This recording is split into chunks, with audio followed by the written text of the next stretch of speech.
Well, welcome to this home study program, How to Be a Natural Presenter. My name's Peter Roper. I'm a speaker, a presenter, broadcaster and author. And what I want to share with you is a series of videos that are completely free, sharing the tips and knowledge that I've gained having spoken now for many, many years. And I want to help you to become a natural presenter. But what is a natural presenter? People call me a natural presenter and they say, the thing is, Peter, you are exactly the same when you are off stage, when you're just chatting away to somebody, as you are if you're in front of 1,000 people. And I take that as a huge compliment. To me, that means you're just being yourself, being your natural self, being a natural presenter. And that's what I want for you and for everyone that I share this information with. But here's the bold claim, if you like. My belief is that anyone and everyone can be a natural presenter, because I believe everybody can be themselves. But when it comes to standing up and speaking in public, and let's get this clear right now, it could be you're speaking on a one-to-one basis with somebody, it could be in front of a few people, it could be in front of a video camera like I'm doing right now, or it could be 10,000 people. Actually, the same rules apply. And my belief is that the same challenges apply. And my co-author Andy Lopata and I tried to cover that in our best-selling book, And Death Came Third. And it was called And Death Came Third because of a New York Times survey of our top 10 fears. And believe it or not, snakes, for instance, came 7th, spiders came 6th, and death came 3rd, can you believe? Walking into a room full of strangers, Billy No Mate syndrome, as I call it, and speaking in public are always the top 2. And every survey you see ever since, those two kind of vie for each other. And yet, in business, if you're looking at this from a business perspective, or if you're looking at this from a personal perspective, so many people struggle to become natural at presenting, yet being ourselves surely ought to be the easiest thing in the world. I'll share a story with you for more than one reason. One, I'm known for sharing stories, and two, to illustrate something that I believe is fundamental.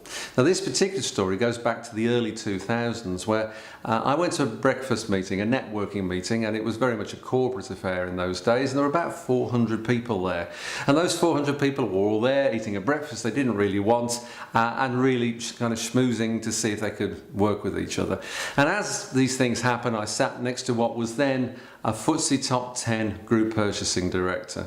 Now, in business terms, that's a big deal. And although this man has long since retired, at that point he was a very significant player in what he did.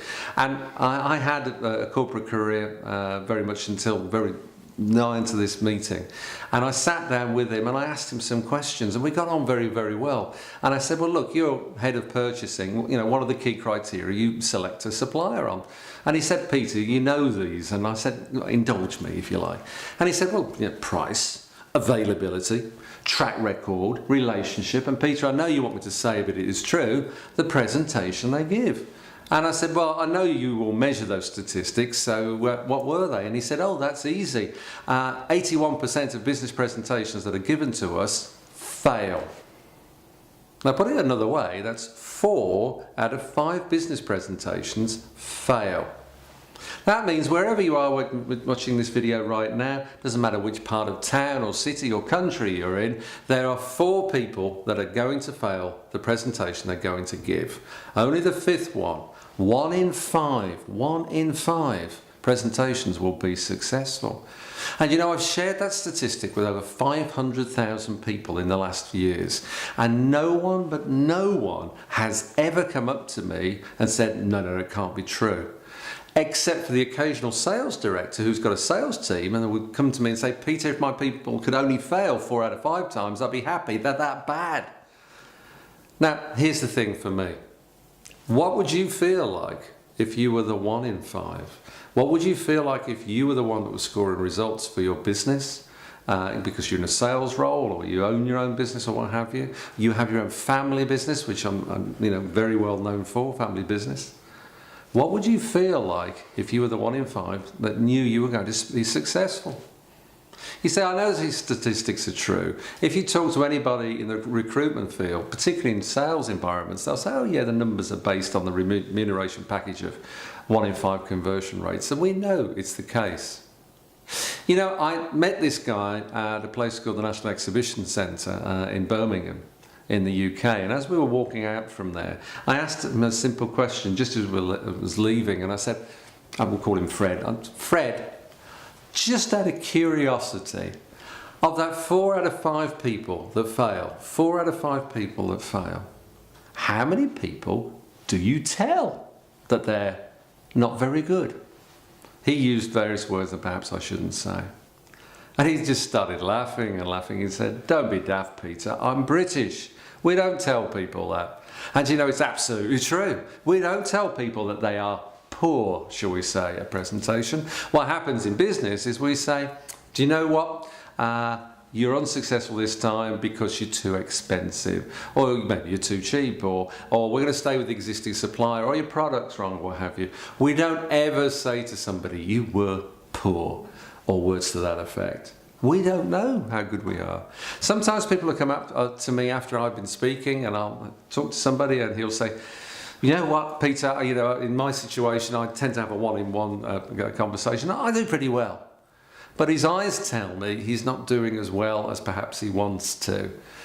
And of course I'm desperate to say, how do you know? How do you know how good you're doing? Because people like you and I tend to save people's feelings and say, "Do you know what, on this occasion we're not going ahead with you, we're staying with somebody else, or the price is different," what have you. Can you see what I'm saying? So the truth is we don't really know in a hurry.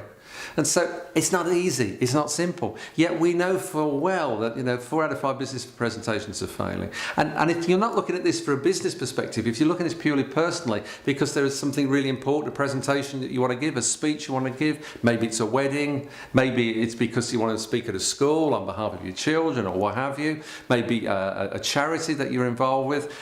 To stand up and speak is something that's so powerful, so important, and yet so many people struggle with it. So what I want to do with this home study program is to give you a taster of some of the stuff that I actually do and the sort of products and services that I can provide to you. And this stuff's all tried, it's tested, it's proven, it's time efficient, and it's personal to you. I will give you my very best tips that I can in this short series of video clips, and do my best to help you so that when you've watched each video you can go away and take something away that you can use straight away. Not something that you kind of have to kick around. I don't do that sort of stuff. Something that will work for you right now if you choose to use it. But maybe let's just talk a little bit about me so you understand where I'm coming from. I had a corporate life for many years. It's well documented. You can read it in the various books, etc. And in 1996, I decided at the age of 40 that I'd had enough of corporate life and I wanted to pedal my own bike, if you like, and paddle my canoe, to use expressions. So I started my own business, and since those times, we're recording this in the back end of 2013, I've had 6 businesses of my own. Now I have to tell you that currently we have 3 successful, very successful businesses, and I'm very grateful for that. I have to tell you that we've had at least 2, and I say we, as a royal we, I have had 2 personal failures. One that made me personally bankrupt. I had to start again in 2007. Many people deal with me for that reason alone, because I give real world advice based on strong and sometimes bitter experience. But if you like, my bitter experience goes back even further. My bitter experience goes back to the age of 12, when I was the kid at school that basically didn't like school for 5 years and had one thing he could do. And that one thing he could do was read out of a book, because none of the other kids would, and I would. I was happy to. I enjoyed it. And then one day, in front of my English teacher, who really didn't like me, and I have to be honest, I didn't really like him, asked me to read a poem by a famous poet called William Blake, and that poem was called Tiger, Tiger. And I read it, and he asked me, "Roper, what do you think of that poem? What does it mean?" And I said, "It's about a tiger, sir." And he said, "Roper, you are a cretin with a Birmingham accent. Sit down and don't ever speak again." And I did sit down, and I never sat up, I stood back up again and spoke until I was 21. I didn't do, again, anything in school that I was any good at, and my 5 years, frankly, wasn't that great. And yet at the age of 21, I suddenly had to stand up in front of 1,000 people because of the company I was working for, and I had to speak out and do a 20-minute presentation with hardly any training. Now I can tell you, that I was very, very scared. The person you see now at 57 years of age was a very different person to that person at 21 years old. And I can tell you that I was holding on to a lectern, my knuckles were white. I was holding on because my legs were giving way. Truthfully, they were giving way. And I was standing up on a stage, holding onto this lectern, talking to 1,000 people. And you can't believe how scared I was. But here's the funny thing that happened to me.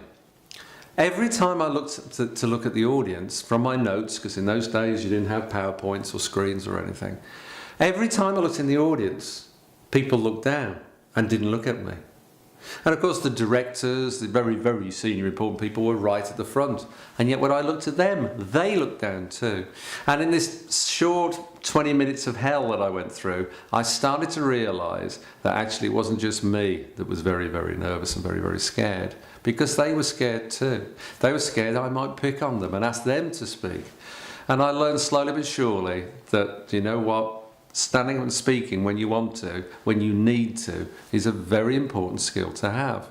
So this home study program is my my thoughts, if you like, of everything I've learned, not just from my corporate life, because I certainly learned presentation skills then, but 14, 15 years of speaking professionally as a speaker.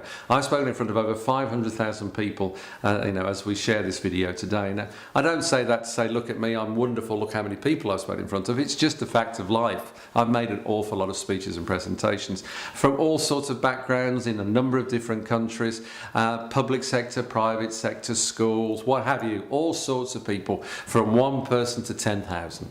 And I've learned an awful lot of things from that.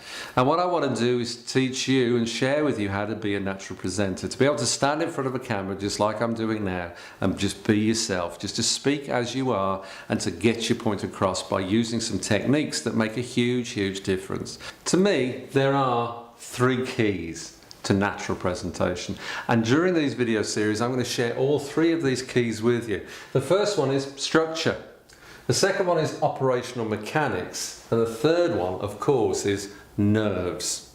So I'm going to cover all 3 of these with you, but today on this clip I want to talk to you about structure. Structure is key to any form of presentation, no matter what it is. And to me, there are 5 areas in terms of structure. I haven't got time to cover them all now. I'm going to cover one. It's actually the first one. It's the most critical. It's the most important one. And it's a very, very small word. And that word is why. Why are you speaking? Now you might be thinking, well, what a daft question to ask. I mean, I know why I'm speaking or presenting. Do you? Do you really? You see, my experience is in many occasions, particularly in business, people don't stop to think why they are actually speaking. And I can put it into different ideas if you like. For instance, perhaps you're an employed person, the boss says, I want you to make a presentation next Tuesday to blogs. And you say yes, and the reason why you say yes is because the boss asked you to do it. And my question to you is, well, did you ask yourself the question, why me? Am I the right person for this? Am I the right individual? Or was it just the fact it was delegated to me? Do you know somebody that would do a better job? Do you know somebody that's absolutely right for this situation? And if it is, then you have to have the gumption to say, you know what, I know you've asked me, but actually Fred or Mary or Jean or John are actually the right people. Now, depending on the situation, might depend on what the answer might be, but what I'm saying is you've got to decide what's right. Are you the right person for this? Now, don't get me wrong, I'm not saying that you abdicate responsibility as a cop-out because you don't want to make a presentation, because actually presentation is not something you like. What I'm saying is that you are the right person for that situation. What I'm also saying is that you're saying it for the right reasons. In other words, you're thinking through exactly why you are speaking. So many people don't do this. That's the reason why 4 out of 5 business presentations fail. They don't think at all about it. They just turn up. I was saying to you early on about the individual that came up to me not that long ago and said, well, actually, I'm not too bad at presenting. And in my head, I said, well, how do you know? Well, it goes deeper than that. It goes deeper in that if you don't really know why you're doing it, the best you can be is average. And you're certainly probably not going to be natural. You're certainly not going to be yourself. I don't know about you, but have you ever had a death by PowerPoint presentation? I know I have on many, many occasions. My hands up that in the past I used to give those sort of presentations myself. And I guess many other people have too. You see, my point is that many occasions death by PowerPoint is because the person hasn't thought about it. They haven't thought about the presentation at all. They've just taken PowerPoint and thought that's what you've got to do. Don't get me wrong, PowerPoint has got its place. It can be very, very good. Unfortunately, people overuse the tool, and because they overuse it, they think that's the only thing you do for a presentation. So here's my point. Why do this? Why think about it? Well, the thing is, if you don't think about it, you're one of the 4 in 5. You're one of the 4 in 5 that are going to fail, probably. Or at the very least, not do as well as you could, should, perhaps, ought to have done. Because of the fact you're not thinking through about how to be a natural presenter. And to me, natural presenter, first of all, is to say, well, I know why I'm speaking. I know exactly why I'm speaking. I know exactly why I'm speaking in front of a group of people of 1 to 10,000. And I've asked that question of myself. Now, it doesn't have to be a long answer, a long-winded answer, but you ask the question, why are you speaking? And here's my point. It's really, really simple. If you don't know why you're speaking, don't speak. Just very simply, don't speak. Don't do it. Because the best you will be is average. And my belief is that you're watching this video series because you want to be better than average. You want to be a natural presenter and be one of the 1 in 5 that gets the results that you want. Be more sales, more business, a better response because you're speaking at a school, a better response for the charity you represent. So in other words, you're thinking through exactly the reason why you want to be a natural presenter. So to me, when it comes to these other areas, absolutely nerves is important, operational mechanics is important, but you've got to think about structure first. You've got to be the person that thinks through how to make things work. You've got to ask yourself a question, which is, how can I be my most natural self? How can I just be me? How can I be a natural presenter? Number 1 question is, well, in terms of structure, why am I speaking? And if you know the answer and you're very clear, you're immediately a lot farther on. So that's it. That's the tip for now. That might seem a very small word, but boy is it important. There's a lot more to it, but I haven't got time to show you right now. And I hope that has been really useful for you. My need in life, if you like, for these videos is to help you to become a natural presenter. We'll be sending you another video clip in this series to show you some more ideas, and the next clip will be around operational mechanics. What mechanical things can you look at that will make a difference in your presentation to help you be a natural presenter? I hope you've enjoyed this short video clip. My name is Peter Roper, and don't forget, if I can help you in any way, just let me know. Thanks for listening.